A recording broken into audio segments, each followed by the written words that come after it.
in the Lam Rim, all the stages of practice, all abiding by the laws of karma, walking at your mind, getting bodhicitta, it all leads to, ends in understanding emptiness. So it is the most advanced teaching, and everything is in, all the teachings of the Buddha are implying this emptiness.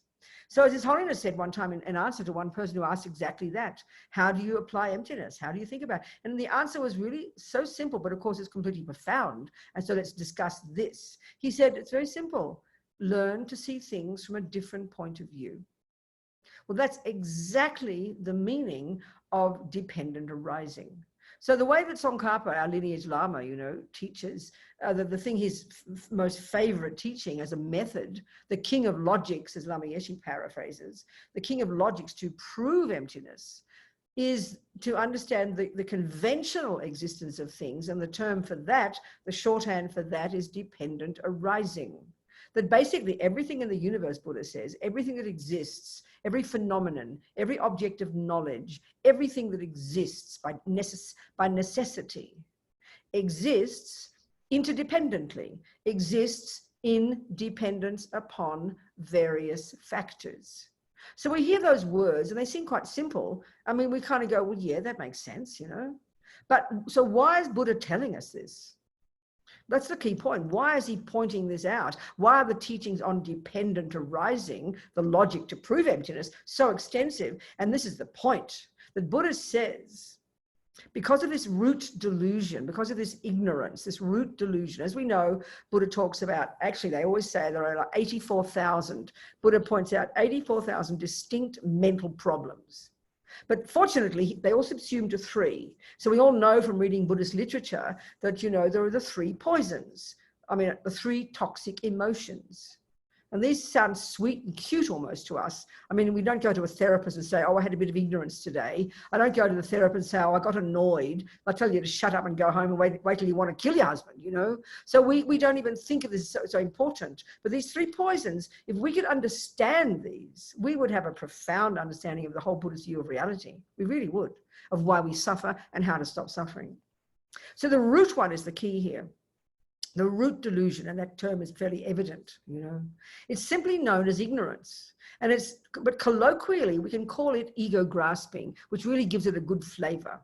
And this is deep in the bones of every being in the universe. If you're in samsara, quote unquote, you are driven by this ego grasping, this ignorance, okay? Now that ignorance, that kind of, and speaking very loosely, it's this primordial misconception deep in the bones of our being that totally assumes the presence in here somewhere of a very solid, rock solid, definite, pointable, findable, independent, absolute, separate little mini me, And then we see that in relation to the entire universe. So it's a mistake that the Buddha has found, which is his unique finding. He came out of this amazing and Indian tradition. As His Holiness says, it was these Indians more than 3,000 years ago who were the ones who began the investigation into the nature of self. So Buddha went as far as he could go in that system, doing so much work. There's so much these Indians already, these Hindus already accomplished, that is also what Buddha agrees with. But they went as far as they could go, but they still asserted the presence of an Atman, a self, ego, some intrinsic self. The Greeks call it an essence. The Christians would call it a soul. Some people refer to a spirit, and this is the understanding of this. They went so far, they got rid of so much delusion, so much nonsense, but they still came to a conclusion that there was this intrinsic self. So the Buddha diverged exactly at that point, because so that's why when we now have got what's called Buddhism, because he differs radically on that point, that, he went further, in other words, and he's basically stating, that there is no intrinsic self. Well, those words are simple enough, but to understand what that means, that's what takes the time. And as Lama Yeshe says, we've got to squeeze our brains, So the way that Tsongkhapa presents this finding, the way he presents Buddha's teachings on this, one of the key ways, there are many logical reasons we have to use to argue with this misconception, which believes the exact opposite of interdependence. So we believe there's an independent self, an independent lamp, an independent computer, independent everything. Of course, we don't think we think that, because the mistake is so primordial. And this mistake is the root of all the other dramas. So the main voice of this ego grasping, it gives rise to this enormous emotional hunger called attachment, this frantic craving to get what this supposed I wants. And that's what drives day-to-day life. Effectively, that's the main reason for our suffering in day-to-day life. And then on the basis of attachment not getting what it wants, which is 1,000 times a day, aversion arises, anger, despair, depression, annoyance, irritation, frustration. There's a whole spectrum of this aversion. These are the three poisons, and they go to incredibly subtle levels in our mind. The words don't indicate that to us all in our modern psychological views, you know, not at all.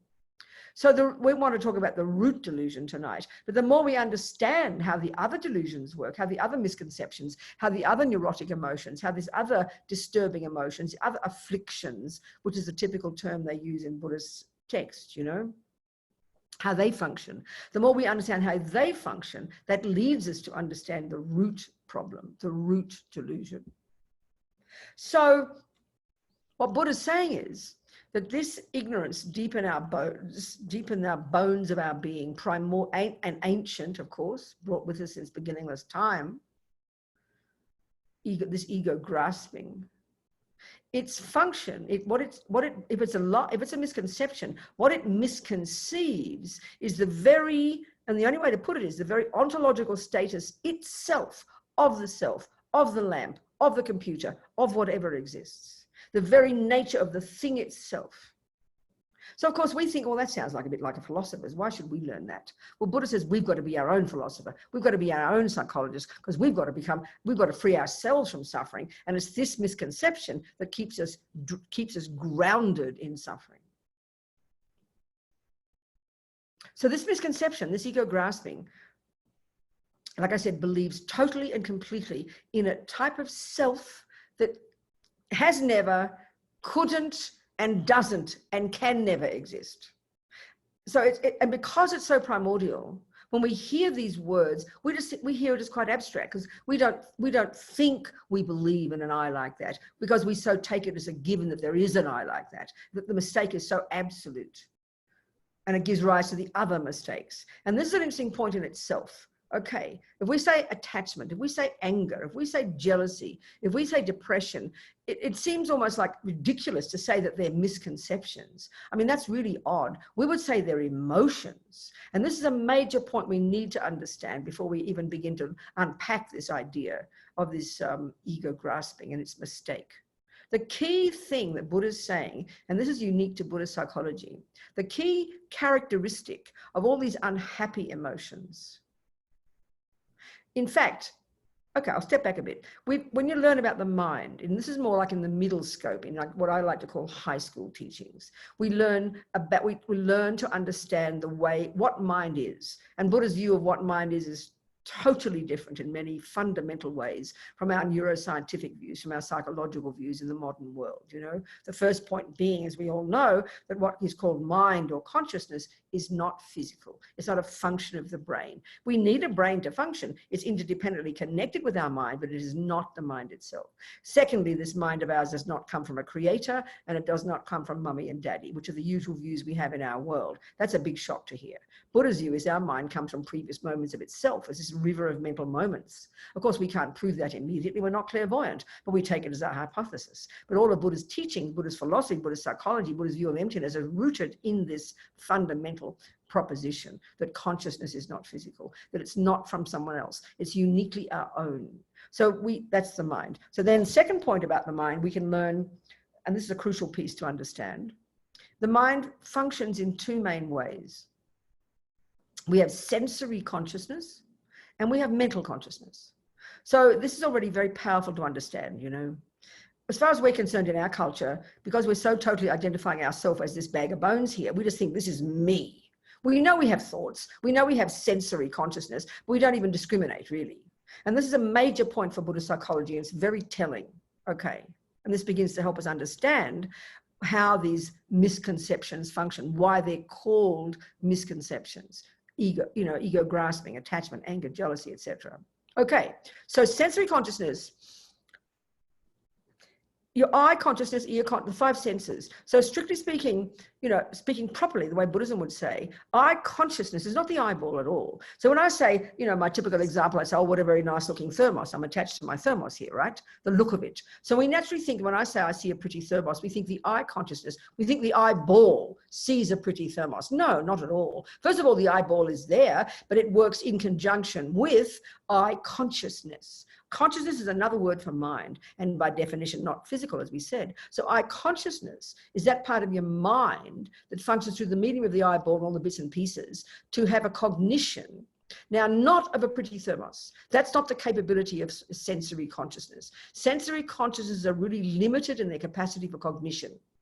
Eye consciousness can only cognize 2 things, shape and color.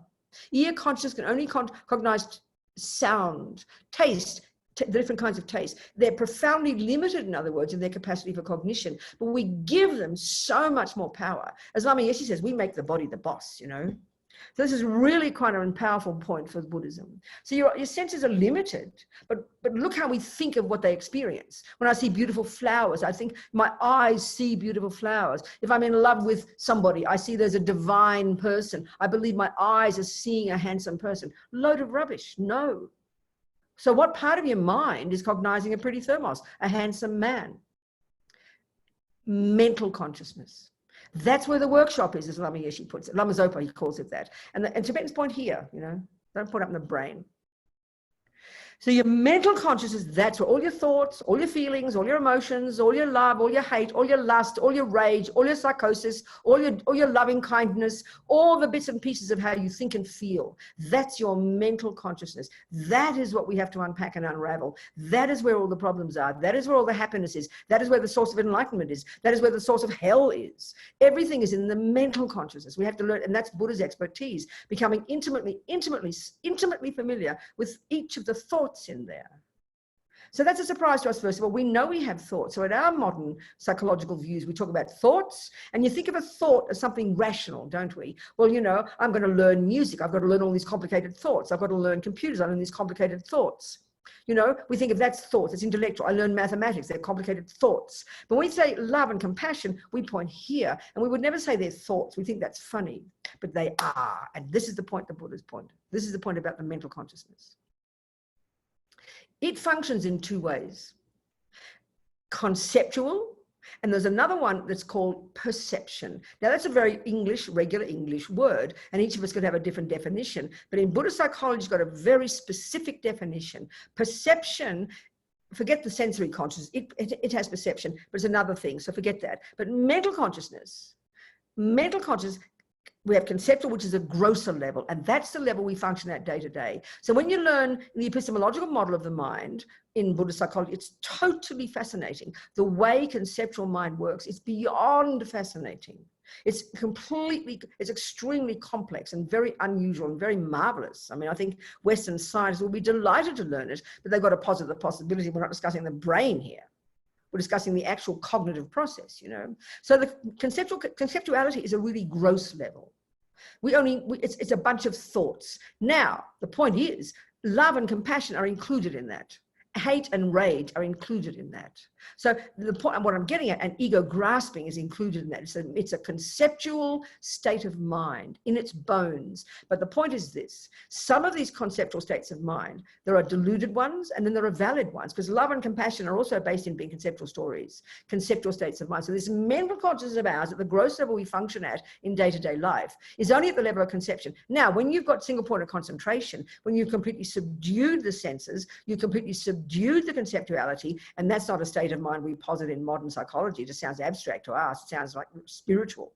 But that's a subtle level of your mind. And when you've really accessed that subtle level, and you have direct perception of reality, which is so abstract for us, we can't imagine what that is. That's when you're beyond conceptual. Now that's the advanced level of our mind, and that's what we're aiming for. So it's hard to even imagine there's another level besides conceptuality, or feelings as we call it, But this is the grossest tip of the iceberg of our mental consciousness. So conceptuality is opinions about something. Now, listen, if I'm in love with Fred, And I will say, I adore Fred. He's the most divine person. He's the most handsome. He's this, he's that. What do you think those are? That's a bunch of thoughts. They're thoughts. If you wrote them down on a piece of paper, you know perfectly well they're words. What is a word? A word is a concept. What is a concept? A concept is a thought. So what I'm saying here is divine. That is an opinion. It's a viewpoint. That is a nice thermos. It's an opinion. 1 + 1 is 2 is an opinion. It's a viewpoint. It's a viewpoint. It's a thought. So there are all these millions of thoughts at different levels. Now, the point that Buddha's making, many of these thoughts are deluded thoughts, and they are deeply also emotional only because we've been having those thoughts for countless lives, and they are now virtually instinctive. We don't even notice the thought level. What we only notice is the physical, the emotional level, which is because they are so habitual. In other words, a person who's got lots of anger, when you say angry, you see a person shouting and yelling and saying irrational things and their eyes wide open and tears coming out of their eyes and words vomiting out their mouth. Oh, look at that. She's angry, we'll say. Well, excuse me, that's just the body shouting and yelling. It's just the mouth saying words. What are the words? The words are thoughts. Words by definition are thoughts. So even though the person's raging and yelling, we get confused by the physical component and think, oh, that's called anger. The body's not anger. What do you think anger is? If you wrote down those words, that person is very angry. Anybody with half a brain reading those words can imagine the person shouting because they're hearing these extremely exaggerated, ridiculous, irrational thoughts. You are evil. You are the cause of all my suffering. I'm going to kill you. I mean, you can see the person's really angry. So what you say is that person's completely habituated from many lifetimes with the thoughts that are exaggerating the ugliness of that person. That's what anger is. So by definition, all the neurotic thoughts, all the delusions, all the disturbing emotions are exaggerated thoughts, disturbed thoughts, neurotic thoughts. So ego grasping, as deep as it is rooted in this misconception deep in the bones of our being that completely over exaggerates, like I said, the very ontological status itself of one's own self and of everything else. It gives it some concreteness that simply it does not have. But because we're familiar with it for countless lifetimes, it's got this massive emotional component, which of course, because of the body and mind being intimately connected, triggers the physical feelings. That's why when we're angry or jealous or depressed, we just experience it as some really physical thing. If you see a person who's depressed, you can tell by looking at them, their body, but their body is not depressed. It's their mind that is depressed. And depression isn't just an inverted, internalized version of anger. Seeing everything as horrible and ugly, you know. So all the emotional states, all these neurotic emotions, even love and compassion, the valid ones, are rooted in being conceptual stories. And that's the level of mind we have to get to. That's why we need concentration meditation. But our problem is, because we never pay attention to our thoughts, we don't pay attention to what's in our mind until it's vomiting out the mouth, or until you can't get out of bed one morning because you're inert with depression. So we really confuse the physical with the mental. The physical is just the expression of what's in our mind, you know. And these deeply habitual they're concepts. We live at the level of conceptuality. We don't touch the subtler level of perception at all in our mental consciousness. So whether it's intellectual brilliance of being good at music or math, or whether you're a raging lunatic, completely psychotic, or whether you're full of love and compassion like Mother Teresa, all of those expressions are physical and expressions or verbal of conceptual stories. So our mental consciousness, that's where the workshop is. So the I consciousness sees that shape and color. And because nothing ever goes astray, nothing we've ever seen, heard, thought about, said, tasted, touched since beginningless time, nothing has gone astray. Everything is stored in our mental consciousness, which is a pretty shocking concept, which is why we can have clairvoyance. As we lessen the delusions, as we get concentration, as we progress spiritually, we literally expand our mind and can see the past and the future and the minds of others. This is no big deal in Buddhism. It completely fits. I mean, the Hindus found this. So that our mind has got all this information in it, but we can kind of access maybe 1/1,000,000% of it. I mean, even today, you know, look, you know, it's 6:30. We can probably, if we had to account for every second of what we thought today, we'd be a complete joke. We'd probably remember maybe 0.5%, and we get them wrong anyway, because our conceptuality doesn't have that capacity. It's very fascinating. So we're living at the conceptual level, including all the emotions. So now Buddha divides those conceptual stories into 3 categories in the mental consciousness. There's only 4, there's only 3.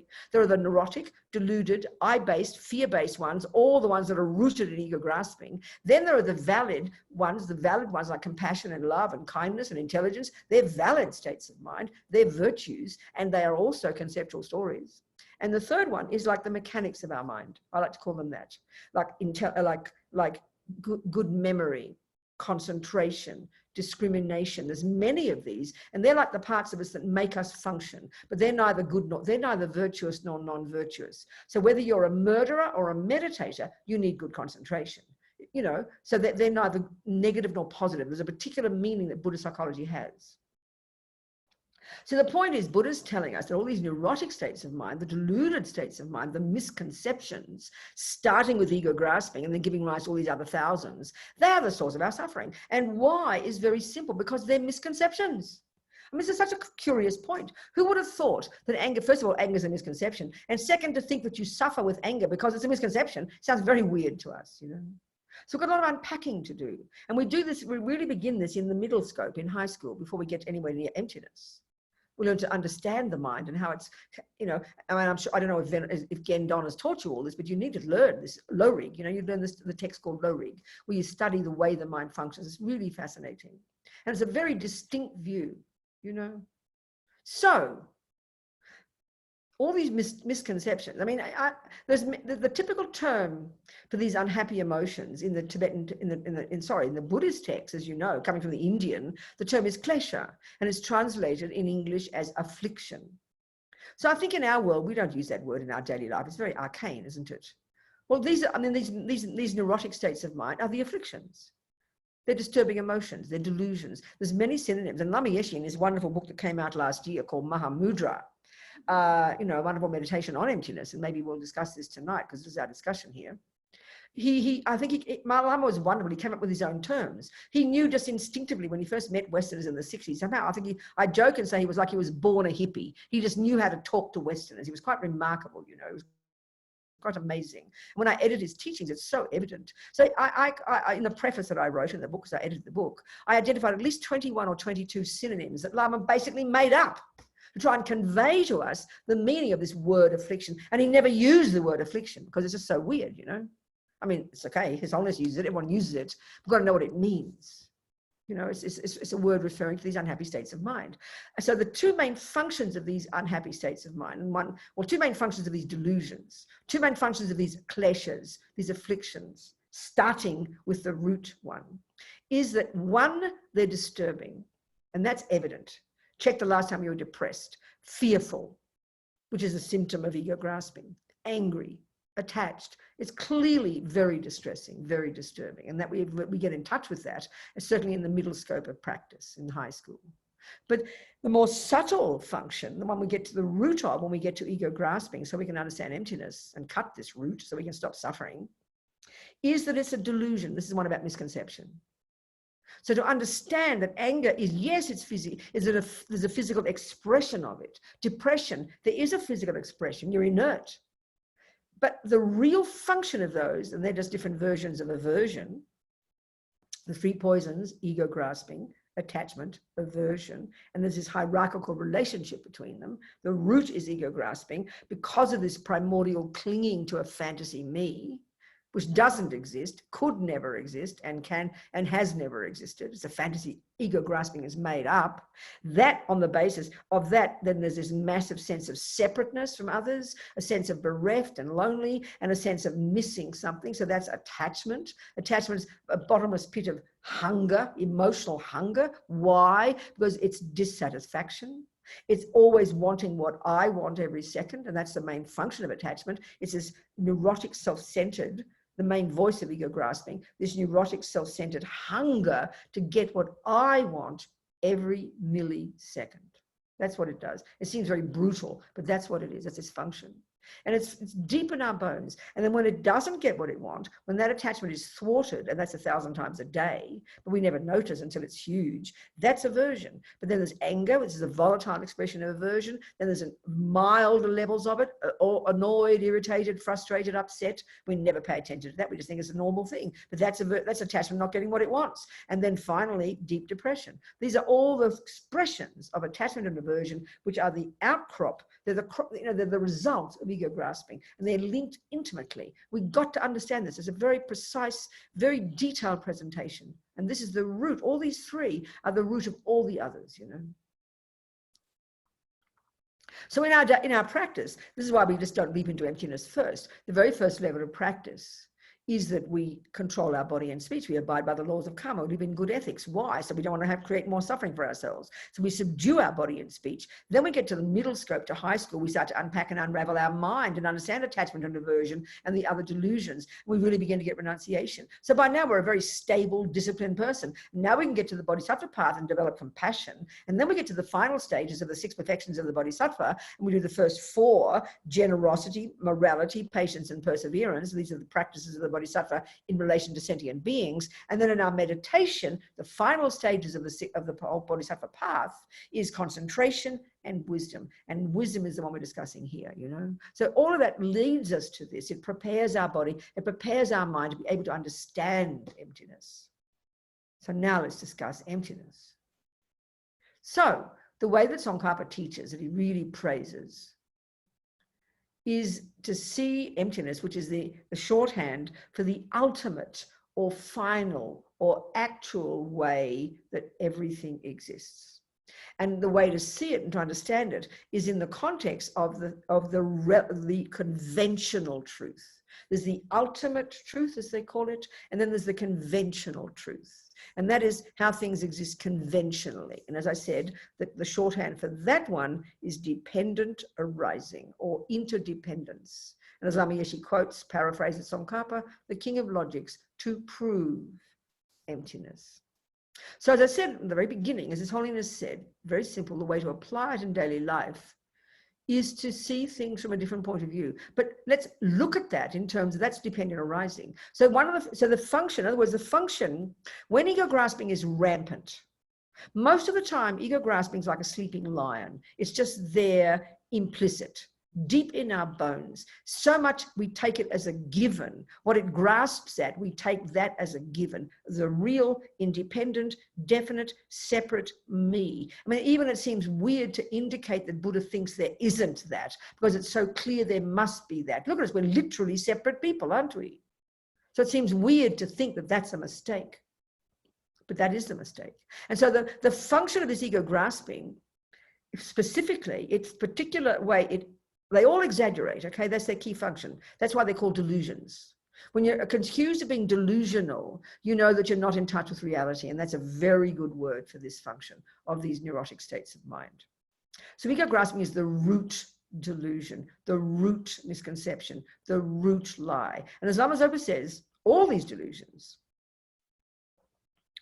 what they do is their function, they decorate on top of what is there, layers upon layers of characteristics that just aren't there. So there are many delusions. So for example, like I said, if I'm in love with Fred, the attachment is running rampant.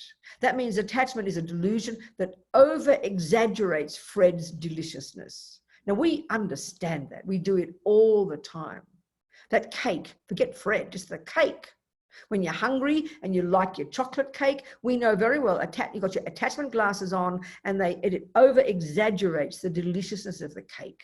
That's its function. Now, after 4 pieces of the cake, what is your mind now experiencing? The attachment has ceased, and it's turned inexorably into aversion, into disgust. Now you look at the cake through the lenses of your aversion glasses, which is another word for anger. I mean, you don't think you're angry with the cake, but you have aversion. That means aversion exaggerates the ugliness of that cake. 10 minutes before, it looked delicious. This should be enough to prove that it has no intrinsic nature. But we're sucked into this mistake all the time. We believe in what our mind tells us. That's how the delusions function. So attachment, it decorates on top of the cake a particular characteristic of deliciousness, and a particular characteristic of the ability to make you very happy when you put it in the mouth. Attachment believes all of that, and we buy into it every time. And then when you're full of cake, you would vomit if you ate a fourth piece. So now the cake appears disgusting. And now we believe that story. And that's what we're doing throughout our lives. And we never question.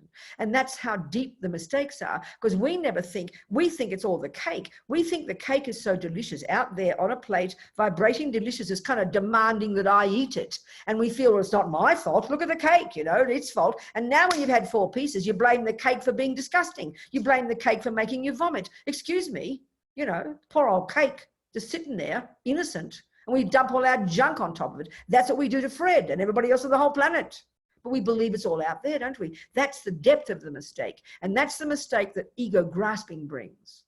So attachment makes the cake look more delicious than it really is. Ego grasping, ignorance, makes it look as if it's in the cake itself, intrinsic, out there, independent completely of any other factors, in particular independent of my mind. That's the mistake of ego grasping, and it feeds into attachment. They come together. So, okay, so what does His Holiness mean in relation to this? See it from another point of view. Well, that's really marvelous. I mean, think about this. Attachment is a main voice of ego grasping, and ego grasping it's rooted in fear. It assumes a sense of a separate self.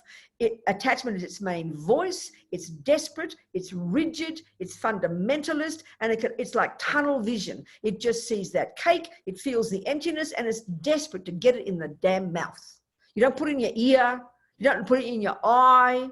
You know exactly where it belongs, because the deep habit of countless lives of following attachment. So it's completely single-pointed, completely narrow-minded, completely ignorant, completely stubborn, So how do you see the cake differently? This is a powerful way to apply dependent arising. It doesn't exist the way we think it does. That's the point. We believe it exists this way. We're feeling the emotional hunger. We're desperate to get it in the mouth because we're convinced it will make me happy. So how to see the cake differently is 1,000 ways you can do that.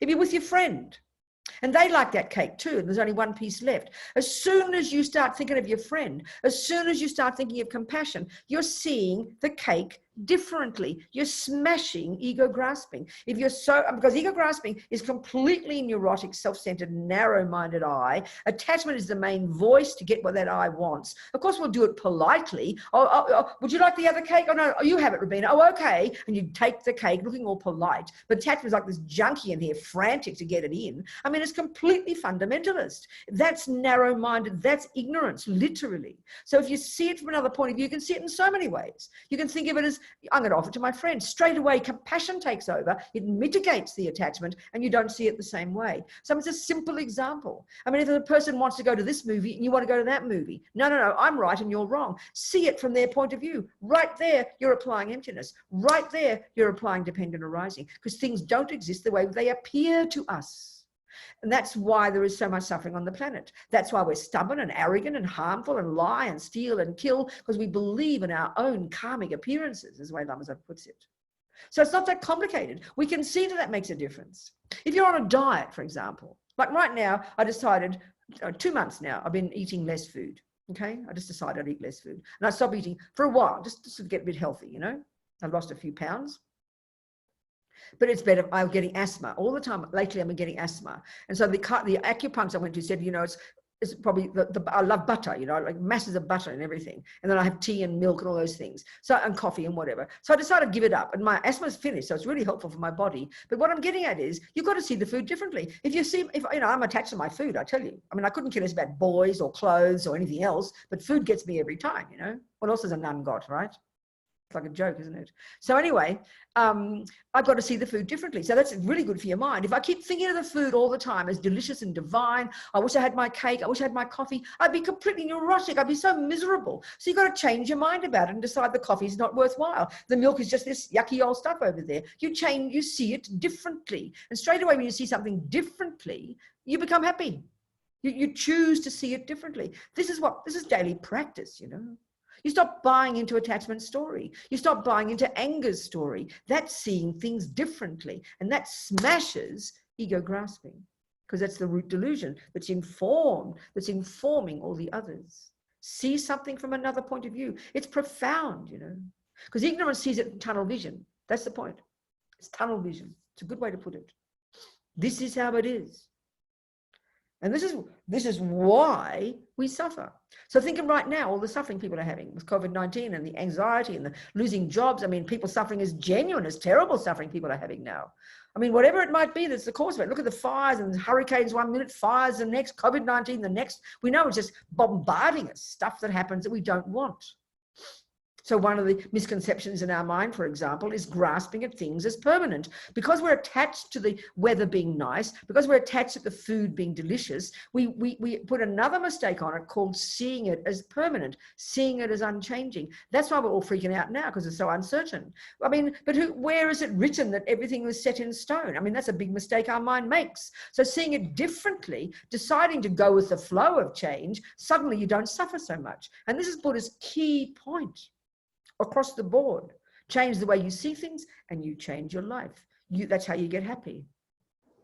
So all the delusions are rooted in ego grasping. They're all the outcropping of ego grasping. And they've all got this character of being rigid, tight. Fundamentals is a really good word. You know, this is how it is. No, it's not, Buddha says. That doesn't mean there's no reality. It doesn't mean you just think about anything and make it all up. No, there is a reality, but we don't see reality. What it's saying, we're dumping our own stuff on everything, you know, and this is why we suffer, because we're bumping into unreality all the time. And that's why the delusions cause suffering. They cause suffering because they're misconceptions. It sounds very curious to think that anger is a misconception, but that's exactly what it is. And then because of habit, your body's involved, and it's very intense and very powerful, and it appears real to us. Because we've done it and believed in that for so long. That's why things appear to us. Everything is our own karmic appearance, Mama Zopa says, you know. That's why it's not an easy job to do this job. It's an incredibly sophisticated job, incredibly subtle. That's why we have to understand the teachings properly, not just think of some vague notion of what it means. But it's quite precise, you know. Okay, so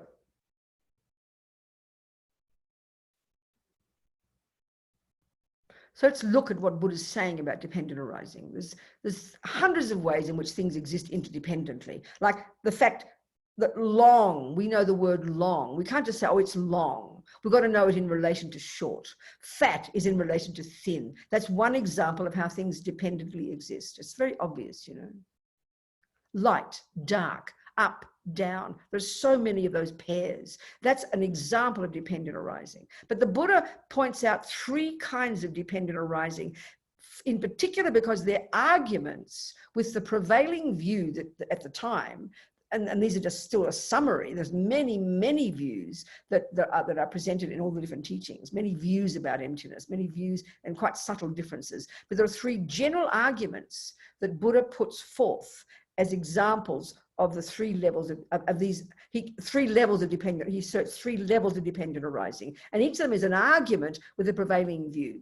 So the first level of dependent arising is an argument that with the view that there's a self that's uncaused, that isn't the product of cause and effect and is unchanging. Well, the Buddha very clearly says there's no such thing can exist like that. It's not a possibility. So the very first one is the example of this first level of dependent arising is that the self, and indeed everything else, exists in dependence upon causes. So it's an argument with this view that he says is not valid. The next one is more subtle, and this is that, and we'll discuss this one, that this ego grasping causes us to believe with absolute certainty that there is in here somewhere this definite, solid, separate part walking hand in hand with all the other parts, as my friend Pende says, a special part called I.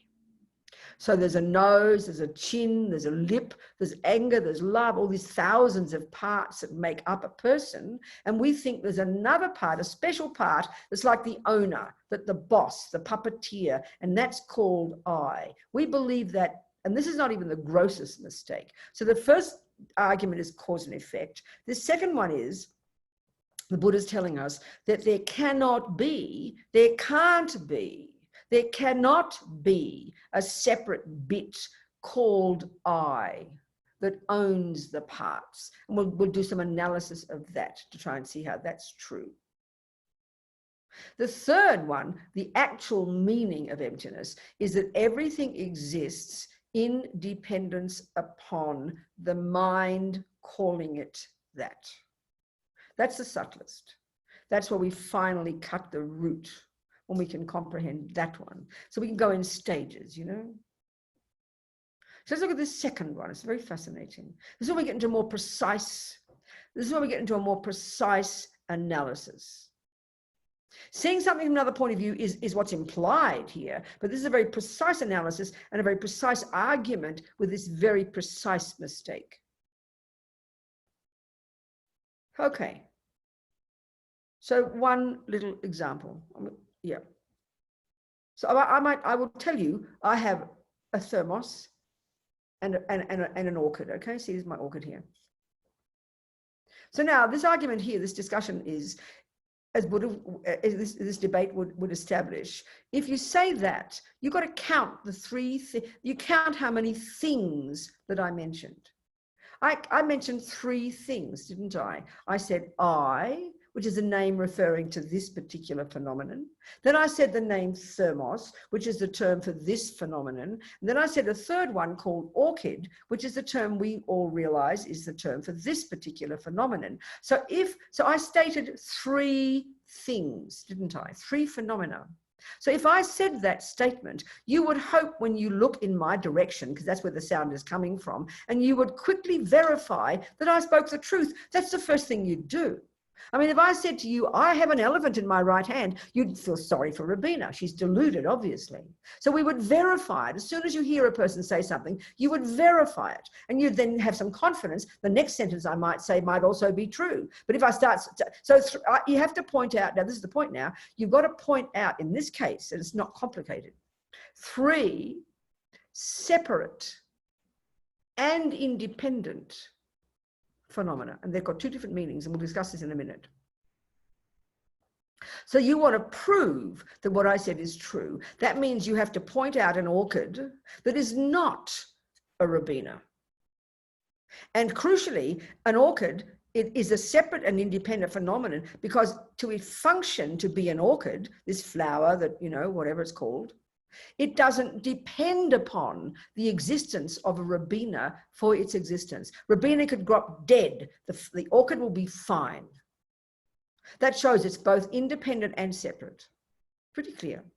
The thermos, same thing. It does not need an orchid for its existence. It doesn't depend upon an orchid. It does not depend upon a Robina to be a thermos. So in this sense, we can point out very simply 3 separate, independent phenomena. And that's a simple statement, not a problem. Now I will tell you another statement. I have a nose and an ear. Now you quickly look with your eyes, you'll see this shape here and that shape there. You'll know those 2 words refer to this and that. And you will agree, without analysis now, it is a true statement that Robina does in fact have a nose and an ear. But what we don't realize is when I say I have a nose and an ear, first, how many things did I mention? I mentioned 3. I, nose, ear. That's 3 nouns, isn't it? 1 pronoun and 2 nouns. That's 3 phenomena. So that means it's got to be the same as the first example. If that's a true statement, we need to point out 3 independent phenomena. 3 separate phenomena. Well, we can't, can we? Separate. First of all, separate. We can't, can we? I can point out the ear that does not need a nose for it. My nose can be cut off. My ear will still hear fine. It doesn't need a nose to do its job of hearing. Nose does not need an ear to do its job of breathing and blowing snot or whatever. We know this. It's very simple. So they are two separate and independent phenomena. But what about the I? What about the I?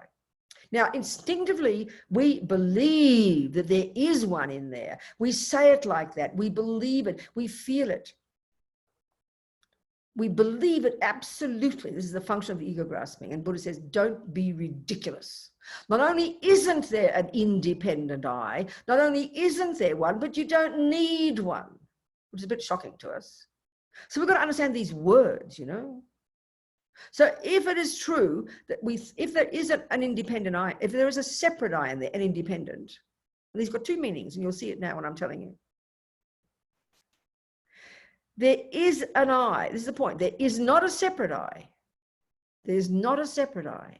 But there is an I, but it's not separate. You can't find a separate I. To find a separate I would mean like the thermos and the orchid. They're two separate things that have no relationship. So in this sense, the two separate things would also not be independent. They'd be independent. The thermos breaks, the orchid is just fine. The orchid dies, the thermos is fine. So that's the same. So right here now you can see, if there is an I, we can find in here, point to it, that's different from all the other things, separate from them. That I, when you insult my nose, you say, what an ugly nose you've got. What I will say is, don't you dare insult me. And you would say, no, Robina, I didn't insult you. I insulted your nose. And if there were an independent I in here, if there were a separate piece in here, the Greeks call it an essence, the Christians call it a soul, the Hindus call it an Atman. If there is a separate I, then when my nose hurts, my eye will look on and go, oh, I'm so sorry for that poor nose. Thank God it's not me. Just like the ear is not hurt. The ear is happily not been affected when the nose gets hurt. The ear isn't hurting. Well, the eye wouldn't hurt either. But we know we feel hurt. So this is the tricky part. You cannot find a separate I. A piece that's separate, there is an I, but it's interdependent. You can't separate it. But there is an I, but you can't point it out. You can't separate it. You can't, and it's connected. So then it gets us to the subtlest one, the I that does exist. You can't point it out. It isn't separate. But it's the name we give to all the bits and pieces. That's the extent of the I. That's the hardest part to get. So the analysis in the second one is there's another mistake the mind makes. There's another mistake ego grasping makes. We either think there's an I that's separate, or we vaguely think, well, all of this is I. My nose is my I, and my ear is my I, and my cheek is my I, and my anger is my I. Well, you've got to be more precise, Buddha says. So we have to define something first. So let's define, a cup is even a simpler example. I will say my thermos, there's two things here, there's two arguments. The first one is, I will say, like I said, I have an ear, that's two nouns. So the thermos has a base. The thermos has a base. That's two phenomena. So that means we believe there is a thermos intrinsically here that owns a base. So that means we have to point out a thermos and we have to point out a base. Two things. But you can't, can you? Here's the base. Look, it's true, but I take the base away. I take the base, and now I've got a base, but what have I got here? I haven't got a thermos anymore. I've got a hollow tube. I've got a tube, haven't I? It's not a thermos, because you can't separate the base from the thermos, because the thermos depends upon the existence of the base and the sides to be a thermos. But you can't separate the base and the sides from the thermos. Not possible. Not possible. Same with a person. So the other mistake we think is the base is the thermos, and that is the thermos, and the lid is the thermos. Well, no, and this is the point now, you've got to define, whatever exists, you have to define it. You've got to be able to define it precisely. you give its conventional characteristics, and then you tell it what its function is. So the definition of a thermos is a flat-bottomed, in this case, metal container that keeps my water hot. That's a good definition. Now, that's the definition of a phenomenon called a thermos. Now, what's the definition of the base of a thermos? It's a piece of flat metal joined to the sides that prevents the tea from dripping out. That's a base. So how can you say the base is the thermos? You just gave a definition of the base and you just gave a definition of the thermos. They're two separate things. You can't say they're the same. So if I say I am my nose, well, what's the definition of a nose? The part of the body that breathes. What's the definition of I? I is a person who owns a nose and an ear and everything else. They're different definitions. So how can you say the I is a nose? If they were the same, they'd be absolutely the same and they would be one. So then you'd say, I have an eye, and I have an eye. You can't say that. We've got to think about these things. These are the two main arguments we've got to use to argue with ego's misconception, that either there's a separate I or all of me is the I. Not possible. Not possible. The label can't be the base, as Lama Zopa says. They're different, but you can't separate them. They're not the same phenomena. An ear is not an eye, a person is not an ear, but you can't separate them. Okay, of course, if you cut the ear off, it doesn't matter. I'm an eye without an ear.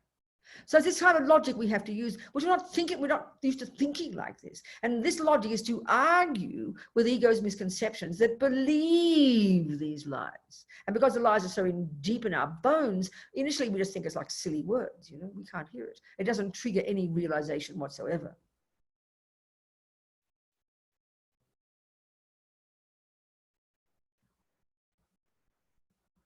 So any questions about that before we go further? Or anything I've said so far?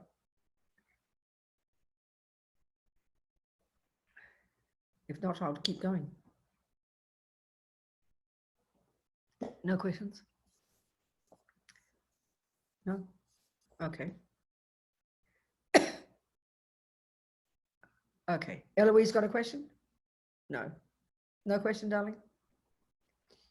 Yeah, there was something that you said that was so clear, struck me so clearly. Oh, my nose, Louise, I'm so sorry. Please. Yeah. It was about the nose. The nose. Okay. Someone criticizes the nose and the mind and the eye. Okay, go. Tell us, Eloise. What is it, darling? It was when the example you gave that someone said your nose is ugly, and your mind and your eye says, and you say, "Oh, don't you?" Sorry for you. I'm glad it wasn't me. Yeah, that's that one. No. Yeah, that's right. That one's interesting. Yeah. In other words, yeah, that's right. I mean, the thermos, when the flower dies, the thermos is going, "Oh, phew, I'm happy, I'm okay." And the reason is because they're not independent. They're not dependent on each other. So the clear here is the nose is clearly living interdependently with the eye. But the tricky part, when we say I, just like when we say nose, we want to point out a nose, and we want to point out a nose that's not the ear. So when we say I, we want to do the same thing. We want to point out an eye that is not the nose and is not the ear, but that's what you can't point out, because I is a label. In the same way, you can't point out a base that's separate from the thermos. But there is a base and there is a thermos, but you can't separate them. Yeah. So it's a tricky one, but we can hear the logic of it. Yeah. See this mistake, and of course it's ancient mistake. It's an ancient, eons old mistake, and it's become utterly implicit. So that's why I've got to unpack it. It's not so easy, and that's why to get this direct experience of this, that's why we need single point of concentration, and that's why we have to have a direct perception of this beyond the conceptual. But the conceptual is a stepping stone to the direct perception in the subtlety of a single pointed concentrated mind in meditation. That's when the penny drops finally. We've got to start with the conceptual one. Yes. I think Adrian has a question. Good, darling, yes. Hello. So the eye is not dependent on the nose to be the eye. The eye absolutely is dependent on the nose to be the eye, yes. Oh, okay. Well, I guess it's not independent. We can't say there's an independent eye. There's not so in other words, you can look at the pieces that make up you. Some of the pieces that make up you, they know all the different parts of your body, you agree? They're parts of you, aren't they? And all the parts of your mind, would you agree there are lots of parts? If you had to unpack you, like sort of, I joke and think about, IKEA. If you had to sort of get a package, what's your name again? Adrian. And Adrian. Adrian. Adrian. Yes. Adrian. You said it right. Okay, no, good. Okay, Adrian. So if we got Adrian in a box from IKEA, we know that there'd be a whole bunch of parts, wouldn't there? You agree with that? There'd be all the parts. And this is a nice analogy. So all the bits, and we have to put together these bits and pieces to make up Adrian. So we know very well the parts of Adrian from the Buddhist perspective. There's only two. There's the parts of the body, and then there are parts of the mind. So we've got all the negative states of mind and the positive states of mind and the neutral ones, all the thousands of bits of the pieces of the mind that make up your mind. Then we've got all the bits of your body, all the atoms and the this and the pee and the caca and the nose and the ear. So you put them all together and we have an Adrian. So then so in other words, that's enough to make up Adrian. But we think, oh, but where's the main piece? Where's the boss here? Where's the I? Where's the special little part that is the real Adrian? We think there's that one, and we don't need one like that. It's a very interesting concept. It sounds a bit nihilistic but this is Buddha's point. What makes up an eye, what makes up a thermos is the sides, the lid, and the base. So you just have to put those three together and you get a thermos. But we keep wanting to find a fourth piece called the thermos, but it's nothing other than all the parts put together. That's what thermos means. But we think there's an intrinsic I in here, a special little, like a mini-me puppeteer I. And when we complain and get hurt and upset and angry, that's what we believe. The I has been offended. You have hurt me, we will say. That's because we believe in this intrinsic I. We believe in that little boss in there. It's kind of obvious, you know. It's very fascinating. It seems weird. And they say when you realize emptiness, when you know there isn't that separate I, there is no attachment. There can't be attachment, because attachment is the main voice, the emotional hunger to get what the fantasy I wants. Well, you wouldn't have attachment. You wouldn't have anger. You wouldn't have anxiety. I mean, this is insane in Western psychological terms, because we just assume these are normal parts of us. Buddha says no. Once you've rid the mind of the belief in the fantasy I, you've cut the root of everything. You become, I mean, you've got more work to do to get enlightened, but you can't fall back after that point. So it's a very fascinating discussion. And then you're very spacious. You're more virtuous. You're clear. You're wise. You're loving. You're compassionate. You're content. You're joyful, in fact. So it seems an odd thing to talk like this, you know, so outside of the realm of how we talk in our ordinary world. I have a quick question. Yes, darling. That you were talking about the thermos and how there's just, for example, 3 parts, but we want to have a third part that's a thermos, and that's related to the mental factors, right? The mental part that we need to work with. No, well, don't understand that point. I don't get. I'm not sure if that's the right word. Okay, no. Well, the role of there's different parts of our mind. Those that are deluded and neurotic and ridiculous and exaggerate everything, and they're the false ones. So then you've got the valid ones. So a valid state of mind is a thermos. That's a valid state of mind without analyzing it. It's a statement of truth, a conventional truth that is a thermos. Why? Because we've all established in our culture a thing that keeps your tea warm is called a thermos now. Do you understand my point? So we've agreed upon that. That's a conventional truth. But ego grasping so attachment in my mind over exaggerates its deliciousness. Or if I think it's an ugly thermos, then I have aversion in my mind that over exaggerates its ugliness, and I dump those onto the thermos. Those qualities of ugliness and beauty do not exist in the thermos. My delusions make them up and dump them onto the object. So ego grasping is the root delusion that then over exaggerates the very status, the very ontological existence of the thermos in the first place. That's the subtlest delusion. They're all lies, and they're all working hand in hand to misrepresent the world back to us. So the way to I mean, there's the path, right? And you were saying that the college or university part is the meditation part, while the wisdom and the concentration. So in order to get rid of that last thing, that the meditation is a concentration meditation. I just have a hard time. I mean, I understand the concept of concentration meditation along with analytical meditation, which I suppose is related to wisdom. Those are the 2 ways that you kind of get to Buddhahood or whatever. You get to the next level, but it's just hard to I suppose I just have a hard time because I'm not anywhere close to a meditation. I mean, my meditation skills are awful. I can analyze things logically. Can you just kind of put the pieces together? Maybe that's where you're going. Put the pieces together about how you get beyond this. What I can't think of the words. Get beyond that part of us that sees the strong ego, that this strong I. That's where the concentration meditation comes in. Okay. Okay, I understand your question. Okay. All right.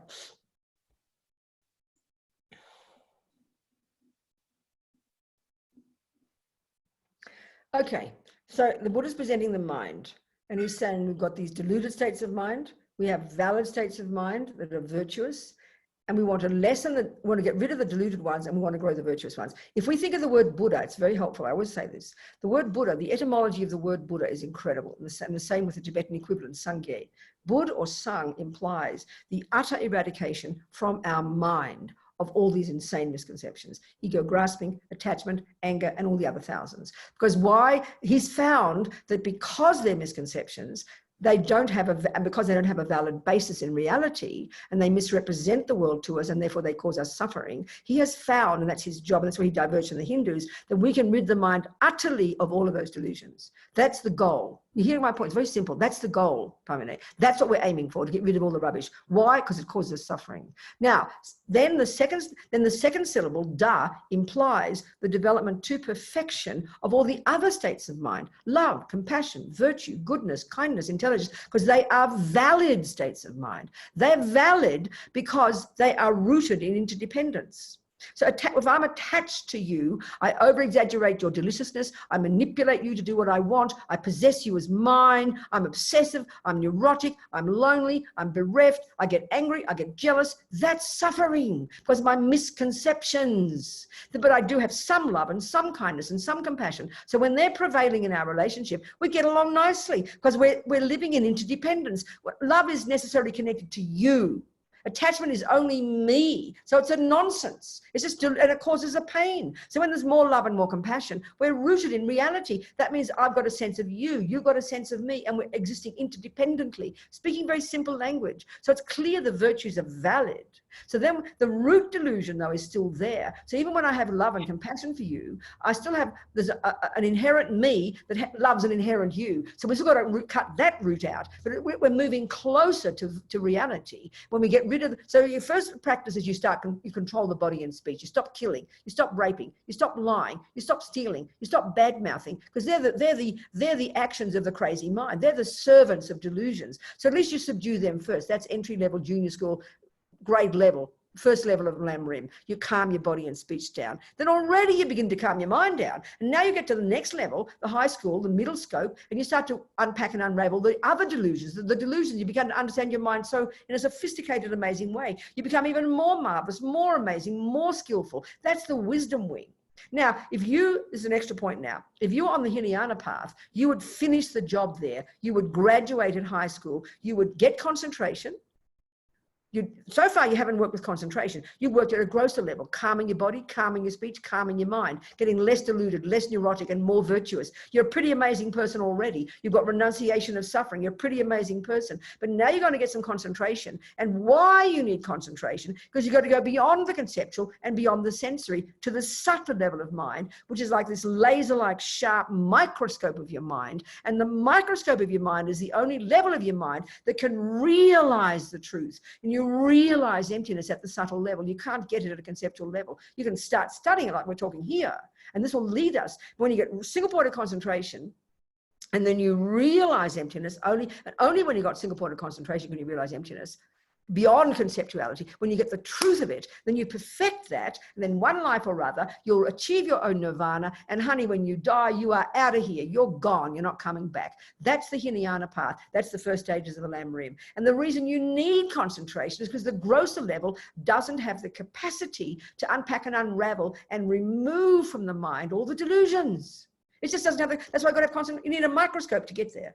You get my point? That's why you need concentration. Now, if you're on the Mahayana path, you can do concentration anytime you like. You can start today, it doesn't matter, but it's not taught on the Mahayana path, and emptiness is not taught on the Mahayana path. They're Theravadan teachings, they're Hinayana teachings, but they're not taught on the Mahayana path until the end stages of the Bodhisattva path.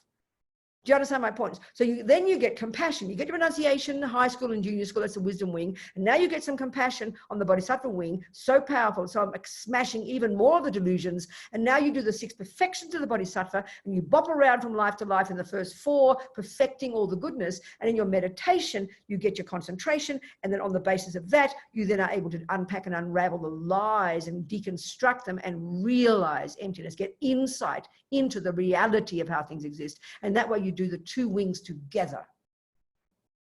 Are you with me? Yeah, thank you. What? Thank you. Okay, so we all need concentration eventually, but it doesn't mean you don't do anything. I mean, every second of what we're doing here is practice, but it's just the conceptual level. We've got to get to the subtle level eventually, but you can't get to the subtle level. You can get concentration. Anyone could get that in a couple of years. But if you haven't studied all the teachings, what are you going to do with that concentration? Just bliss out. It's ridiculous. The only reason you want concentration is because it's this laser-like subtle focus, like the microscope, that can see reality.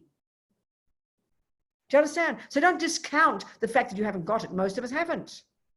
But we can do what we can at this level. And then gradually we can practice it and get some concentration, and then we can get the wisdom. But you can't get wisdom without doing all the intellectual work first. Thank you. That's very inspiring for me. Okay, good. I'm glad. It's hard for us to see it all connected, isn't it? I mean, it is all connected. It's a very marvelous psychological interconnected whole presentation, but because it's so arcane and so abstract and so vast, it's hard to see it. I mean, it's taken me years to even begin to comprehend how all these bits and pieces fit together. But it's like any body of knowledge, Pamela. In the beginning, when you're first learning acupuncture, it just seems this abstract, bizarre bunch of weird stuff. But the more you learn it, the more you join the dots and all the pieces of the puzzle start to fit together. That's what we have to do with the Lam-Rim, to see the integrated pieces of the puzzle fitting together and how it's leading us to all of this. It's integrated from A to Z path, you know. Do you understand, darling? I do. Thank you so much. It's a pleasure. What else, people? Nothing else. Let's keep going then. So let's look at this word emptiness. We have a big problem with it. We really misconceive it. And this is one of the major problems in the whole world, in the understanding of this word emptiness. It's got so many bizarre interpretations. It's quite shocking, you know. I need more drink, excuse me.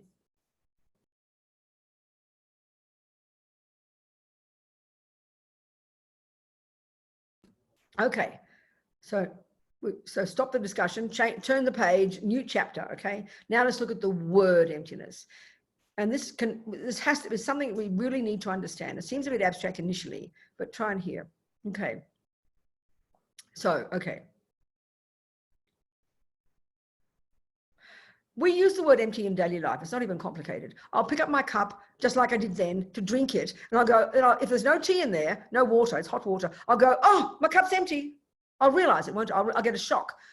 And why? Because I'm expecting hot water. If I look at my bank account for my $5,000, so I can go somewhere, and I see the 0, I'll get a shock. Oh, where's my $5,000? My bank account is empty. I'll get a shock. So it's very simple. The word empty means that something, and this is the point, something you expected isn't there. That's the crucial thing here. It's really crucial, and you'll see it when I get to the emptiness of the inherent I. The person who notices the emptiness of water in a cup is only the person who expects the water. If you walk into the shop, in English we call it the crockery, the cups and saucers, you know. You walk into the cups and saucer shop and you look into all the cups, you won't say, oh, mummy, all the cups are empty. No, because you don't expect tea in the shop, for God's sake. So this is a crucial point, a really crucial one. If you're expecting $5,000 in your bank, the only person who would see there isn't $5,000 is the person who expects it. If I look in your bank, I won't, because I don't expect anything. I'll just tell you the truth. There's 47 cents or something. So emptiness, we say that, my cup is empty. If I say, go and find, where are all the people? And you look in the room, you go, oh, the room's empty. We mean it's empty of the people you were expecting to be there. It's a really obvious, it's a very simple meaning. So emptiness is the lack of something, the absence of something. But the crucial point here is this absence, that we're going to now talk about, the absence of an inherent I. We don't even know what an inherent I means in the end, but don't worry, Buddha's telling us that there is an I, that we think there's an I in here that isn't. We've got to learn what that means, but it's simple as that. So when, you know, for example, yeah, okay, forget the emptiness of the I, but I'm using the ordinary word. The emptiness of something is referring to the absence of something that you expected or thought should be there. You know, if Fred leaves me after 42 years, I tell you every day in that house, and maybe to the day I die, what will I notice in that house? I will notice the emptiness, the absence of Fred, won't I? That's all I will see. Now, if you visit me and have never heard of Fred, you would never notice the emptiness of Fred because you didn't expect Fred. If I handed you an empty cup, you'd say, thank you, Robina. You wouldn't say, oh, there's no tea in there if I'm just giving you a cup, because you're not expecting tea. This is the crucial point here. Now, listen to this one. Okay, these emptinesses are sad emptinesses, aren't they? You want tea. I want Fred. I want money in the bank. But what about a better example of this emptiness is, let's say you've been told you've got cancer and you're dying.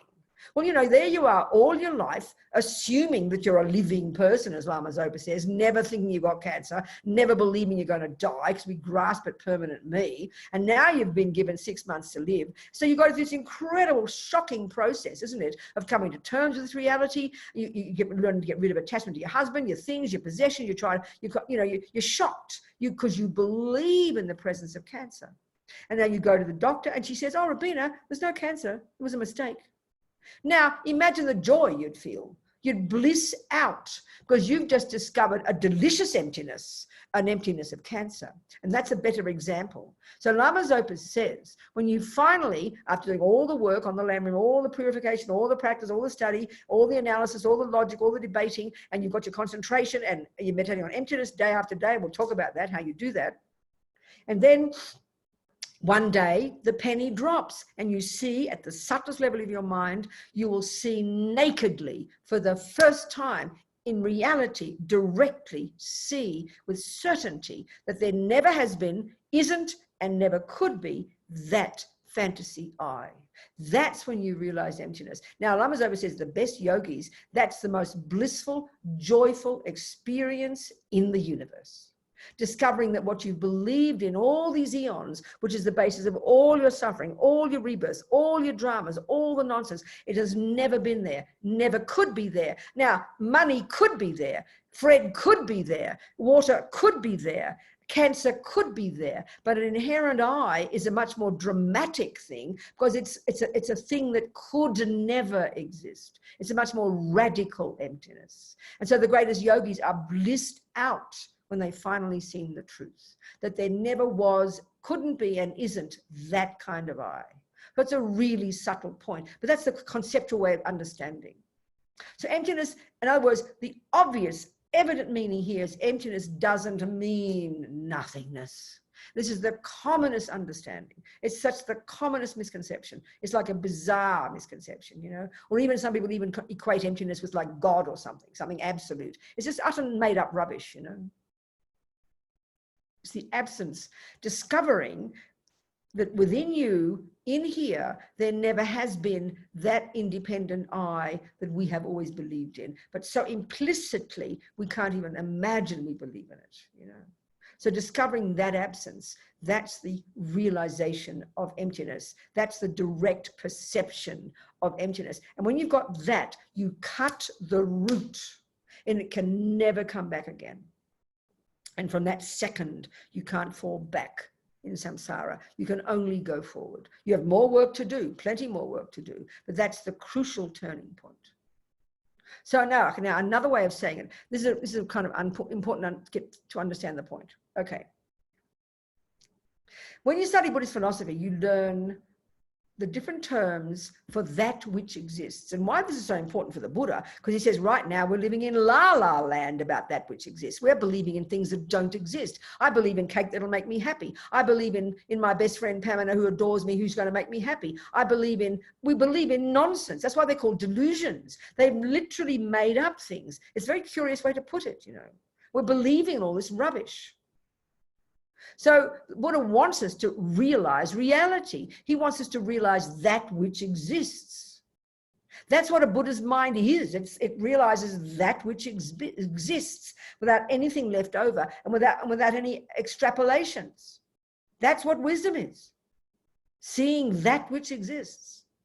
And you combine that with compassion and you're the Buddha, baby. So, okay. So there's about 6 or 7 terms. Phenomenon, object of knowledge, object, existent, established base. There's various synonyms for that which exists. So the whole point is Buddha wants us to realize that which exists, because that's why we're suffering, because we're not realizing that which exists. We're realizing fantasies. So the mind, the way they talk about the way mind cognizes is it cognizes like a mirror. That's not how we think, you know. So as Lama Zopa says, everything out there appears back to us, is reflected in the mirror of our mind. And everything is obviously reflected in the mirror of your mind based on how the mirror is. So if the mirror is kind of dirty or cracked, whatever you see, whatever is appearing out there, like if my glasses are cracked, everything that appears back to me will look crooked. It's obvious. If you see a body of water, a river, let's say, and it's totally still, the trees on the bank will be reflected accurately, won't they? But if the river's turbulent, then the tree will appear all broken. Now, this is how conceptuality works. We only see what is seen through the lenses of our mind. But we don't even realize that our mind plays any role at all, which is so shocking. So if I've got attachment, I will just believe there's delicious cake on that plate. And if I've got ego grasping, I will believe there's intrinsic self-existent delicious cake on that plate. And if I've got anger in my mind, I will believe there's ugly, revolting Fred. And I believe it's in Fred, like coursing in his veins along with his blood, ugliness. That's how we see the world. It's all lies. We don't even know it's our mind doing it. This is what's so shocking. This is shocking, Buddha says. This is all what we're doing. So we've got to clean up our mirror. So whatever the mind cognizes, the mind is like the subject. And whatever the mind cognizes is an object, not meaning physical. So whatever the mind cognizes, so eye consciousness cognizes color. So black is the object of my eye consciousness. Sound is the object of my ear consciousness. You know, ugly Fred is the object of my anger. Now, if there is tea in my thermos, if there is water in my thermos, then my mind cognizes the object called water. Whatever the mind is cognizing is called an object of the mind, right? Think this way. Whatever exists is an object. So, use a simple example. Let's say Pamela is colorblind.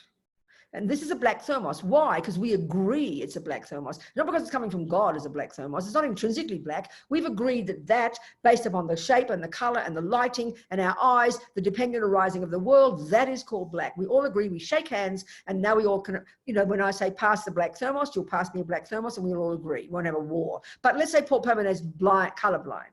And every time black appears to her eyes, she sees pink. Now, it's a simple example. But she might know it's black, but pink appears to her, the poor girl. We can't force her to believe it. It's better we fix her eyes. So we fix her eyes. We fix her eyes. We fix her eyes. We fix the problem. I present black again to her. Now, we would think, oh, now she's going to say, oh, look at that, a black thermos after all. No, not first. You listen to this. What is in her mind? She is expecting pink. She has believed in pink for eons. She's believed pink. Every time black appears, she sees pink. We fix her eyes now, so I'll present black and she will get the shock of her life. And she'll go, oh my God, it's not pink. So the object that she just cognized is the absence of pink. That's what will appear to her mind. And that's why if Fred is gone, I'm expecting Fred. I find a note. Sorry, baby, I've left you for a younger version. So I will get the shock of my life. I won't think of it like that, but the object that my mind just cognized is called the absence of Fred. Can you hear that point, people? It's a really precise point. If you believe there's $5,000 in your bank, if you believe there's $5,000 in your bank, you'll see zero. It'll appear to you in a second, and then you will get the shock of your life, because what you actually then see is the absence of your precious $5,000. So the object that appeared to your mind is called the emptiness of $5,000. The object that appears to Pamanay's mind is called the absence of pink, the emptiness of pink. The object that appeared to my mind is called the absence of Fred. Can we hear that? It seems intellectual, but it's exactly how the mind works. So whatever appears, whatever the mind cognizes is called a phenomenon. It is an existent. So tea, if it is in my thermos, that is an existent that my mind cognizes. If I'm expecting tea, but that I discover there isn't any tea, the object that appears to my mind is the absence of tea. So we've been expecting for eons and believing in this intrinsic me. And finally, in single point of concentration, one day, the penny will drop and you'll get this blissful experience of cognizing directly the phenomenon called the absence of the fantasy I. It's a powerful, real, delicious, powerful phenomenon. Nothing to do with nothingness. So a good example there of the bank account. Let's say it is zero in the bank. Now that's an analogy for nothingness. Nothing means no dollars. Now if I look in the bank with no expectations, I will tell you the truth. There are no dollars. Now that's nihilism, and that's how we mistake emptiness. So when you look in the bank, you will see a zero, but it will instantly trigger the powerful experience for you of the absence of your precious $5,000. So the point is this: emptiness of an inherent I, when you realize it, isn't, as His Holiness says, you just throw out all the bits looking for an I. The fact is, you throw out all the bits and you will find there is no I. You will not find an I, but that doesn't mean there's no I. As His Holiness says, the I is empty of existing inherently, not because you can't find it. You can't, but because it's a dependent arising. So they say when you realize the absence of the fantasy I, you don't just leave it there and go, oh, well, there's no I. You then realize dependent arising, merely labeled. You then realize the subtlest level. So you've got to have the two truths together. If it's just realizing there's no I, that's nihilism. You might as well kill yourself. That's not the real meaning. And that's the big mistake that we fall into. So the zero is an analogy for nothingness. I will just say, oh, there's no dollars, but you won't see that. You won't recognize. You'll see the zero. For one instant, Pamanay will see the black, but it will trigger the powerful experience, oh, it is not pink. So she cognizes the absence of pink. Then she'll really realize, after she's calmed down, the truth of it being a black thermos. In other words, it's not nihilism. There's something there. But as Lamazopa puts it, when we realize the two truths together, because they're totally interdependent, you've got to have dependent arising and you've got to have emptiness together. They're like the flip sides of the same coin. So as Lamazopa says, when you've realized emptiness, it's as if there's no I. But there is an I. But what does exist is so subtle, it's as if it doesn't exist. So you've got to have the two truths together. You've got to have the two truths together. And eventually, when we understand this, every time you hear about dependent arising, it tells you about emptiness. And every time you think about emptiness, it points you to dependent arising. And eventually, when you're a Buddha and you've got the middle way, the real middle way is when dependent arising and emptiness have come together, and that's a simultaneous cognition. And that's finally when you've got the two truths together. That's finally when you're a Buddha.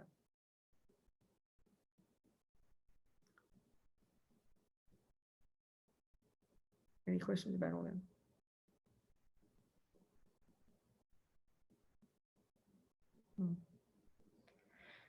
Okay. Yeah. Where is I it? have another question. Go, baby. Hi. So when you, the way you explain it is as if you understand it so well. And Intellectually, intellectually, okay. And so intellectually, honey, but if you punch me in the nose, believe me, I'd forget all about it. My eye is upset. I got it. Same here. It's like you've got to have the right words. You've got to get the right words. If you don't have the right recipe, how can you make a cake? So you've got to have the right words and be confident in those words. Then that leads to the experience. If you leave it at the intellectual, you're in big trouble. We've got to get confidence in the words, and that leads us to the experience. Yeah.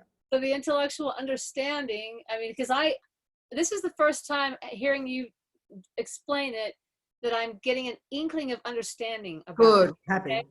But it's not realization. No, but, but like anything, it has to go. It's a process. We've got to be happy with the I mean, we all know when you first study 1 + 1 is 2. You haven't got a clue what your teacher's telling you. It's so complicated. Mummy, I don't know what 1 + 1 is 2 is, but you use your noggin. And that's where the 2 modes of meditation, Pamela, your point, it's a very interesting point. You know, you listen, you go to school, she tells you 1 + 1 is 2. And you've got to go home and she'll tell you, I want you to do your homework. And you know perfectly well, Adrienne, that what she's saying if she were a Buddhist, I want you to get a realization of this, isn't she? That's what she's saying, isn't it? So what do you have to do? What do you need for that realization? You have the facts, you've got to have it written down. You've got to know what 1 means. You've got to know what plus means. You've got to know what 2 means. You've got to know what equal means. You've got to know all the bits and pieces all together, some conceptual understanding first. And then you go home, and this is the interesting point. You know perfectly well that if you are living at home with 7 kids, I know in our house we had 7 kids, we had no rooms, we had no bedrooms, and we had no spare desks, and so I never studied because there was no place to study. You need a condition, you need a little desk, you need a door, tell your sisters to go out, bang the door, and you get a bit of concentration. You've got to focus your mind. That's the need for concentration. Our minds are berserk, aren't they? So scattered we can't put 2 thoughts together because we don't have the right conditions. So we've got to have some concentration. Even to get 1 + 1 is 2, you've got to have some concentration. So you need a good condition. You tell your sisters to get out, you close the door, you sit at your desk, you have your components, you have your piece of paper, you have your blocks, whatever you've got, you get some focus. That's your concentration. Now you use that concentration and you go to the 2nd mode, and what you want to get is an insight into the truth. So what is the method you use? Guess what? It's fancy term in Tibetan. They call it analytical meditation. And we get completely confused. What's that mean? Well, it's a fancy term for to think about it. God Almighty, you think about it. You use your noggin. So you think 1, then you think plus, and because you're focused, and then 1 minute you'll go, oh, I get it, Mummy, I get it. And the penny drops, doesn't it? That's how you use the 2 modes of meditation. You've got to have your focus. And then you've got to use your noggin to think it through what you've just learned in your class. But because as you get more subtle in your concentration, your conceptuality gets more subtle and more sophisticated, and you go ever more deep, and one day you have a direct perception of it. That's how the 2 modes work together, Pamela. Do you see what I'm saying? But we start where we are, honey. So you start with a conceptual idea, and then you hear it again and hear it again. Now, the fact is, Lama Zopa gave me this job back in 1987, however long that is. I was surprised. I'd done a bit of study. I was a bit shocked. He told me to teach. So I thought, okay, I'll do my best, you know. But all I can tell you, Adrienne, all I can tell you is I feel so grateful because this is my analytical meditation out loud. So you guys have to listen to me. So I'm utterly grateful. And I really mean this sincerely. I've been doing this stuff. I've been trying to study it and trying to learn it and do my best I can. I'm not that great a student. I know much less than Don does. He's done much more study than I have. So the fact is, every time I speak it, because I'm sincere and I like this stuff, you can tell I'm enthusiastic. Every time I say it, including today, another penny drops. Another penny drops. And I look over the years, so I'm so grateful to be able to do this. How fortunate of me. Then hopefully it's also beneficial for you. But this is the point about analytical meditation, using your noggin, thinking it through, and the pieces of the puzzle start to fit together. That's the point, you know. So I'm delighted to share it with you. And if it is helpful, I'm grateful. But it's certainly beneficial for me. Because every time I say it, honey, I'm understanding it a bit better. It's a process. Do you understand? So keep moving, baby. Yes, thank you. All right. Yeah. What else, people? Anything else? Questions? No? Well, we've got like 25 minutes more. So, okay, we've touched upon, so dependent arising is the shorthand for how things exist in the world, just conventional reality, There's a cup, there's a lamp, there's a computer, and we've already got to get that clear. And that's half the battle, I tell you.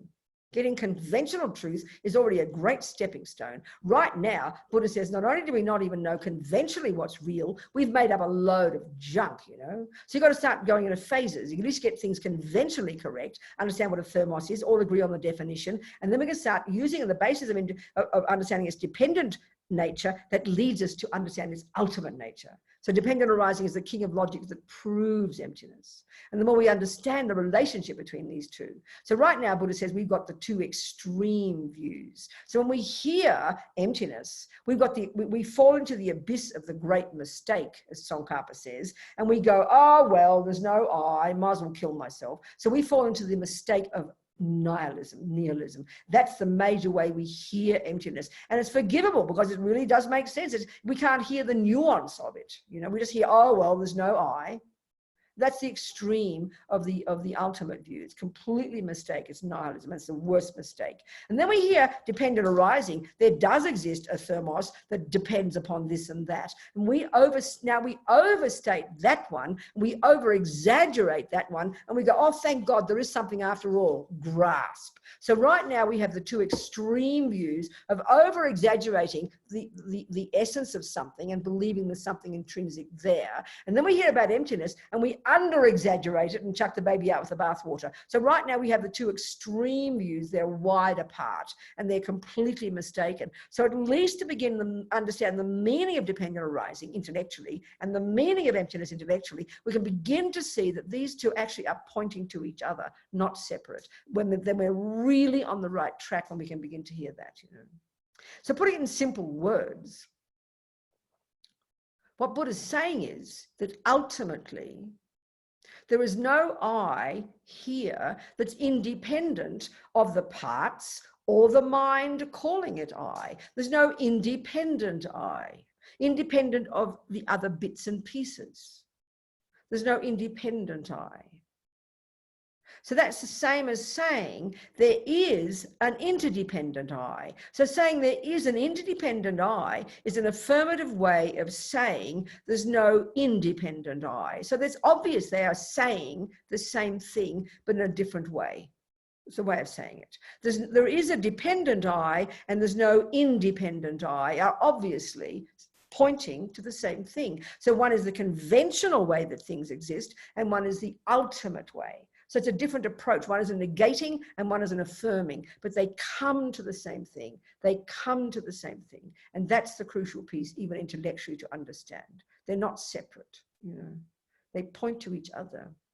That's why Lama Yeshe says, that Tsongkhapa, paraphrasing Tsongkhapa, dependent arising is the king of logics to prove emptiness. So every time you think about emptiness, it's helping you understand dependent arising. And every time you hear about dependent arising, it's helping you understand emptiness. And that's why His Holiness said, how do you apply emptiness in daily life? Think of something as a dependent arising. Think of it from another point of view, which means it's interdependent. It's not set in stone. It's not tunnel vision. It's got different way of seeing it from, it's a very simple way to put it, see it from another point of view. It's a powerful way to say it. A person who's angry, which is rooted in ego grasping, just believes that person is evil. That person has not an atom of space in their mind to see even good qualities in that person. If you are able to, that means you've got some understanding of emptiness. Just even now reading in New Zealand, about that guy, that Australian guy who killed 51 Muslims in Christchurch. And not criticizing anybody for not forgiving, but there are several people who did all their victim business in the court, They said, I forgive you. I don't want to live with hate.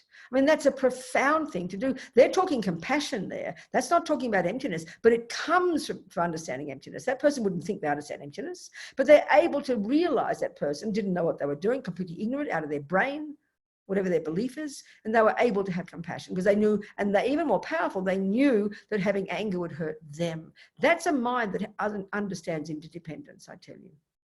I mean, it's not blaming people for having anger and never forgiving. I mean, some of them said, I hope you burn in hell for eternity. I hope you suffer. People said that, people understand that.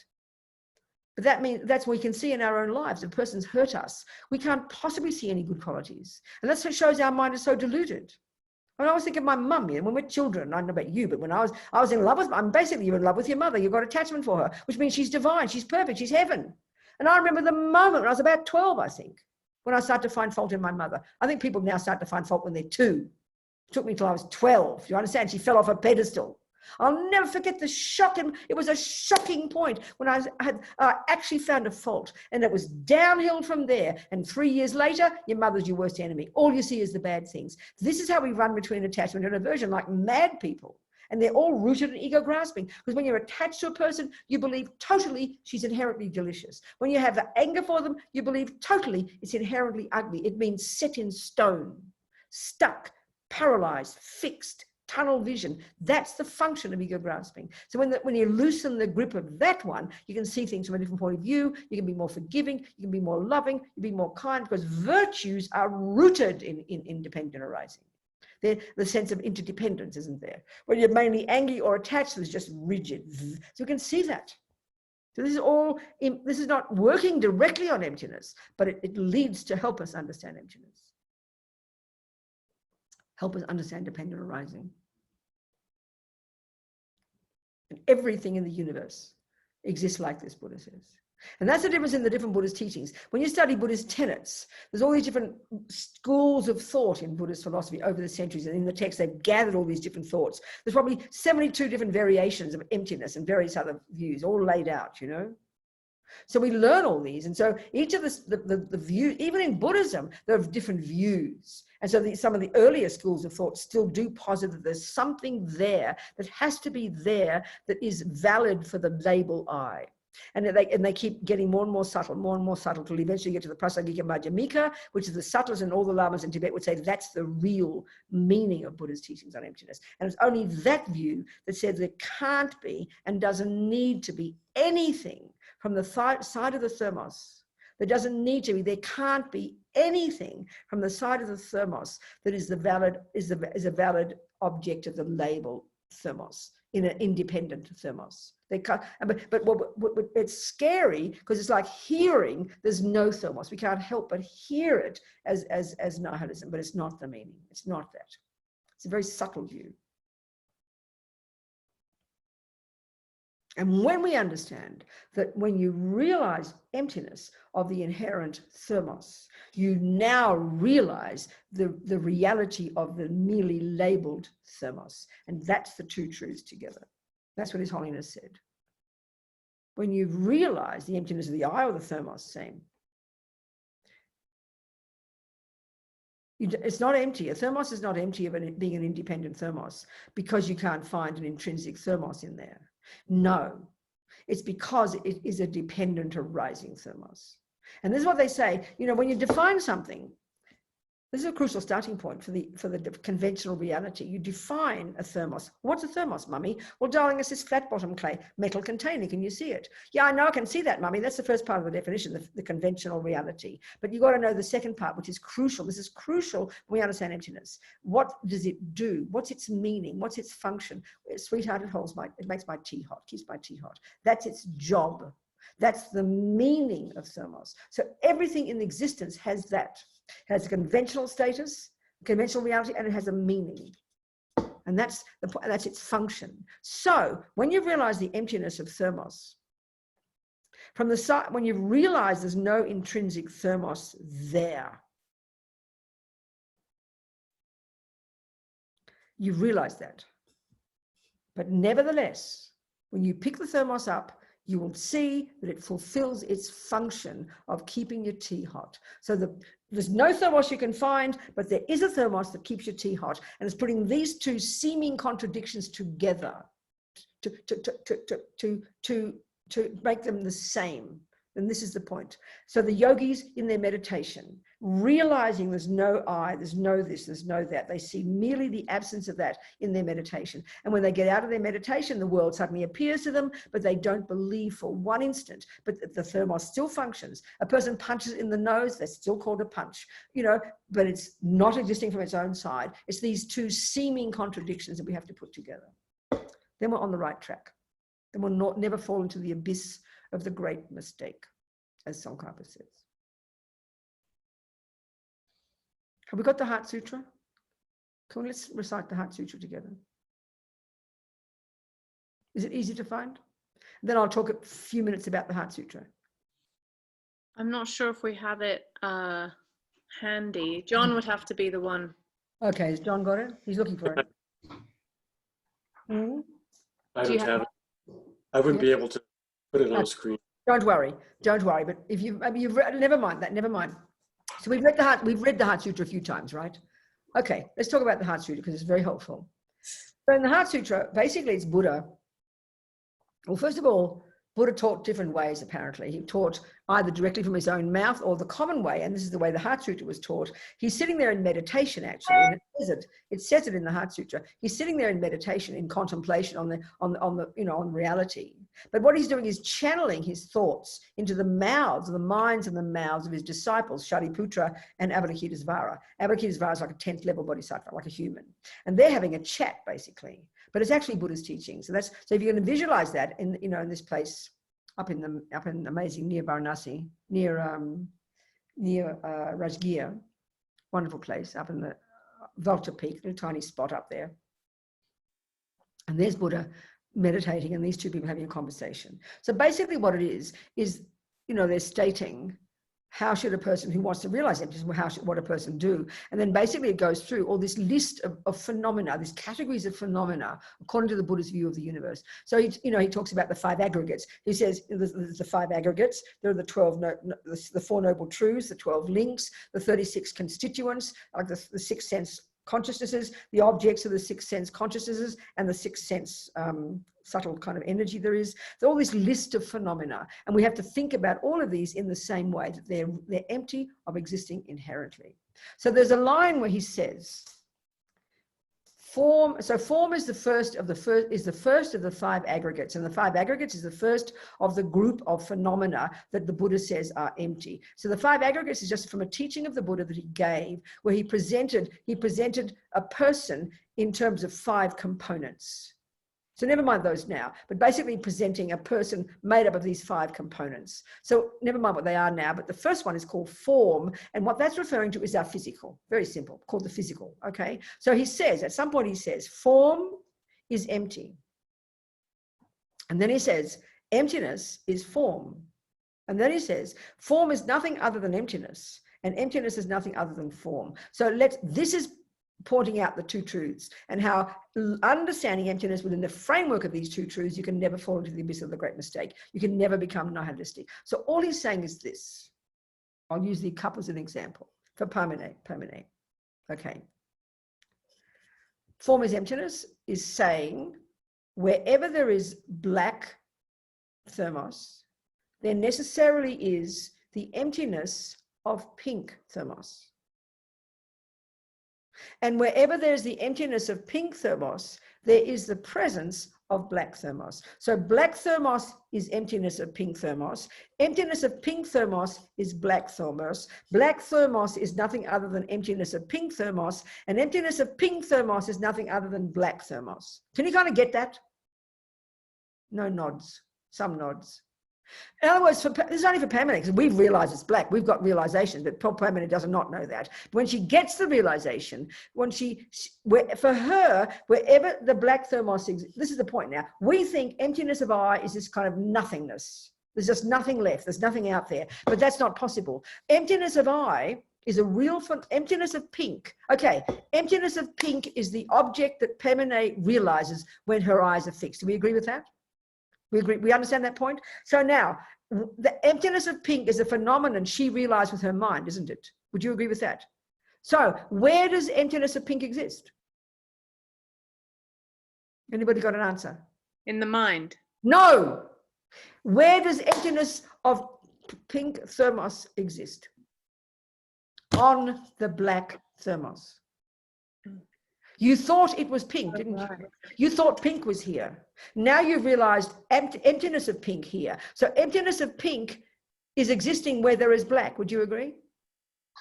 Can you hear that?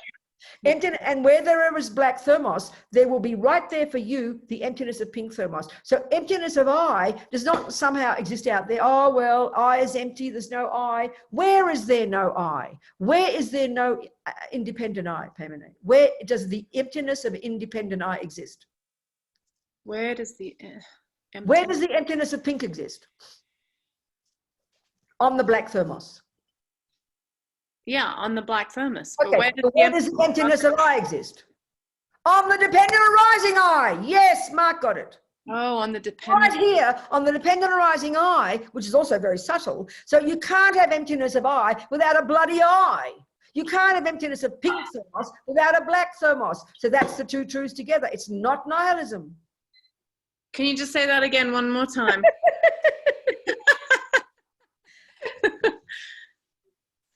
We think, oh, it's all empty. There's nothing. There's no I. There's nothing. It's all empty. That's how we talk. Yeah. So if something exists, Pamene, it's got to exist somewhere. Mm-hmm. So where does absence of pink exist? It is a phenomenon your mind can cognize once your eyes are fixed. You've believed in a fantasy before, haven't you? There is no pink here, is there? So No. when you realize the absence of that pink, which is a powerful realization for you, that emptiness of pink is an object your mind can cognize. An object is something you can cognize. So if you can cognize the absence of pink, you have to put it somewhere in space and time. So where does absence of pink exist for you? Where there's now black. That's right. It's not going, oh, there's no pink. Rubbish. Right. So dependent arising is the dependent arising, the merely label, which is very subtle. There is a merely labeled I. So that is where the emptiness of independent I exists, right there on the merely labeled I. So you've got to have the two truths together. That's what Buddha means by form is emptiness. Emptiness is form. Form is empty, blah, blah, blah. Technically, form isn't emptiness, but it's just shorthand. So you've got to, of course it takes time, you've got to squeeze your brain to get that thought through. But it's just referring to the fact that emptiness isn't some abstract phenomenon that's beyond everything, which is how the commonest way it's said, the commonest way it's talked about. It's just a load of rubbish. And that's what the Heart Sutra is telling us. It's very powerful. So we've got to get your hand around these ideas. Of course we do. Slowly, slowly. So keep studying it. Ask Gendon to teach you the Heart Sutra or to teach you dependent arising, all these things, you know. We've been having Geshe Sherab. Yes. He's doing the wisdom chapter of Shanti Deva's Oh, wisdom. well, amazing. You're getting a lot in. It's incredible. We're getting a lot of stuff. All that stuff you were talking about, the different Buddhists having their arguments about what their version of emptiness is and the ultimate one. Well, this, I mean, anytime we can hear about it, it puts it a little bit clearer for our minds, you know. Yeah. Fantastic. So why don't we just do a little Mahamudra meditation for 5 minutes? Mahamudra meditation. Mahamudra is a term that means great seal. It's just this term that's cultivated over the centuries from the Kargyupas, Milarepa, and then came through to the Gelugpas and the Panchen Lama in the 18th century. He was the first time to write it down. It was like a secret teaching, really. And he wrote this little text. And then this is a commentary by Lama Yeshe on this text. And basically Mahamudra meditation is exactly the two kinds of meditation, concentration and insight meditation. This is the two modes. But the difference is the concentration is not on the breath or on something else. The concentration is on your mind itself. That's the unique object of concentration in Mahamudra meditation. And then the insight is what we're trying to cultivate, insight into the emptiness of the mind. So it's the two modes of meditation, but the mind is the object. So this is the first level. So the object, Lama talks about it, of course, in the book, and it's a very wonderful book. You should get it, called Mahamudra, How to Discover Our True Nature, published by Wisdom last year. Or this year, maybe. No, last year, I think. Yeah, last year. So anyway, it's very short, very delicious. Mahamudra, How to Discover Our True Nature. So this is a kind of much more radical practice because you know, it's not about the way we're just, there are two main ways that Panchen Lama presents of realizing emptiness. In this case, emptiness of whatever you like, it doesn't matter. But here we're talking about the emptiness of the mind, not the I, the mind. You start with the I, but you get to the mind. So either you do the approach that we're taking now, which is the classic approach of studying, you study the theories and then you learn it and then you realize it in meditation. But this other approach, which is more dramatic and more radical, appears more simple, but in fact is more advanced, is the experience of first you meditate, you just no concepts, nothing, you just meditate on the clarity of the mind. And then the second mode is where you do the insight, where you start to, at a subtle level of your mind, when you've got good concentration, you start to notice, you start to, like a tiny fish moving in a pond of water without disturbing the water. That's the way Panchen Lama says it. And you use this subtle part of your wisdom to observe in your mind how the ego grasping works. So it's a very experiential meditation. And it's all very good for all of us to do it, you know. So it is where you don't need all the theories, but the fact is a person who can do that is a person who's already quite advanced. So the analogy here would be, can you imagine, it shows how advanced it is. You know, you've got the typical way you'd learn to play Bach. You'd learn all the theories. You'd squeeze your brain with all the theories. And then you'd go to the piano and then you'd practice those theories and you'd eventually play the piano. That's the typical way of learning, which we just described in this room right now, how we're describing the theories first that leads to the experience. But this other way, the Mahamudra, and you can see how difficult it is, that would be you go straight to the piano without the theory and you try to intuit Bach. So it's obvious you need to be pretty advanced to do that. It seems more simple, but it's actually more advanced, you know. So let's just finish with just 4 minutes to go. We'll just finish with a 3-minute little contemplation. Make it very natural, very simple. Do concentration. Instead of concentrating on the breath or something, you simply make a decision to pay attention to whatever pops up in your mind. You don't try to conjure thoughts.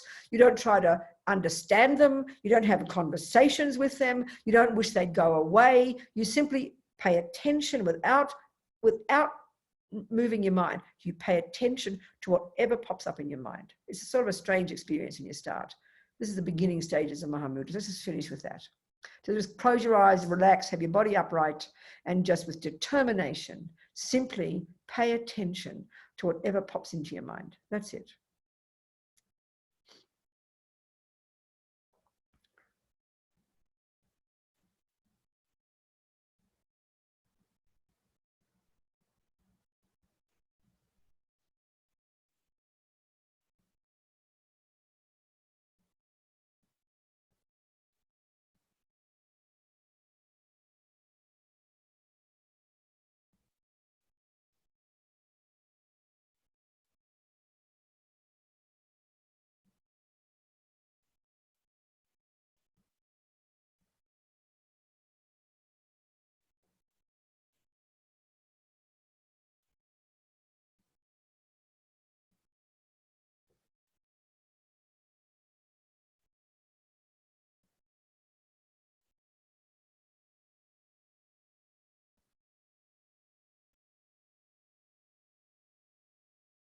Just keep your attention sharp,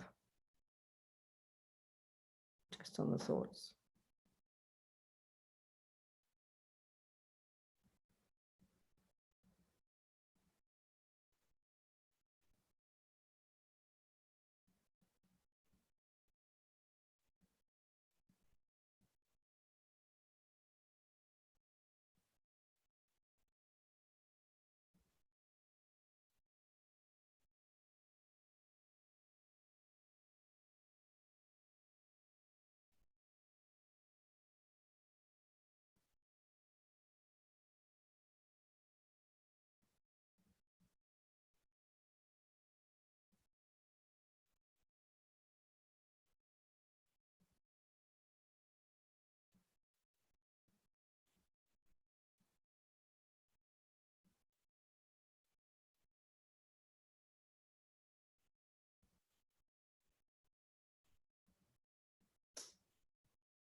Just 1 more minute, super focused. Just pay attention. Don't get involved in them, just pay attention to whatever pops up in your mind.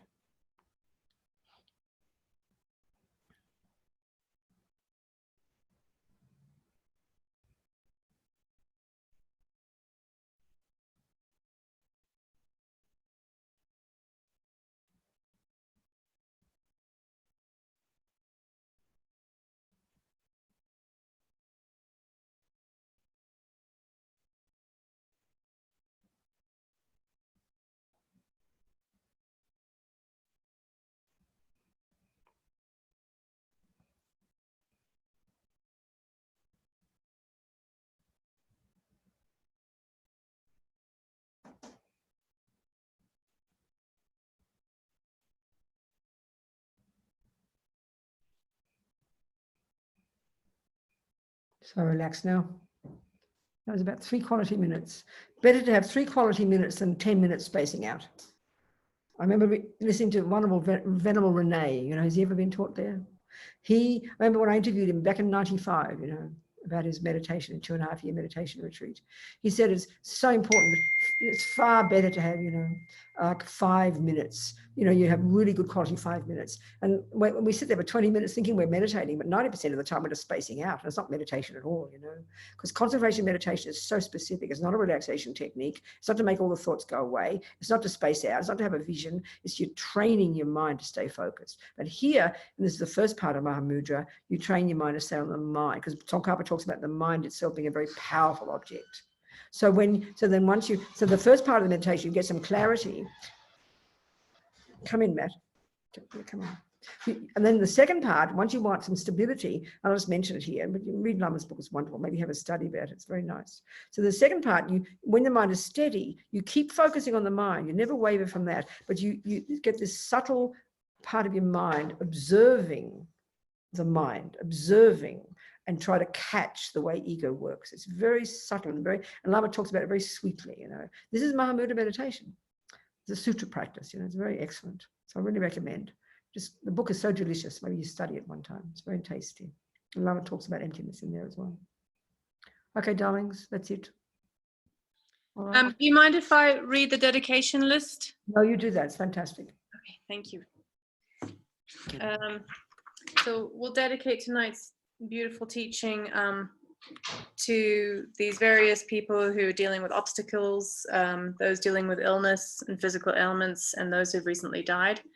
So those with obstacles, we have Alyssa, Laura, John, Tiffany, Dustin, Dasha, Katya, Abby, Alex, Homayun Mozandi, Inera, Linda Shields, Rudabe, Cheyenne Tierra, Ro Rai, Chris Cody, Gray Leger, Adrian, Christy and kids, Sean, all medical personnel who risk their lives for us every day, Sarah Jacobson, Mindy, Joe W., Les J., Robin C., Rick P., Shadilia Retreat Center in Pope Valley, Canada, and life affected by the fire there, Doug, Sue, Sarah Hanlon, murderer of Richard Spotted Tail, Lauren, Cindy, John,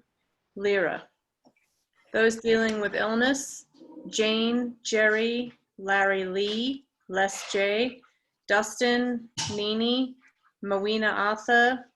Those injured in the Beirut explosion, Sarah Jacobson, Gray Leger, Jane, Patsy, Sean, Deirdre's dad, Roberto Johnson, Raul, Clara, Sarah Hamlin, Kathy, Sarah, Trisha.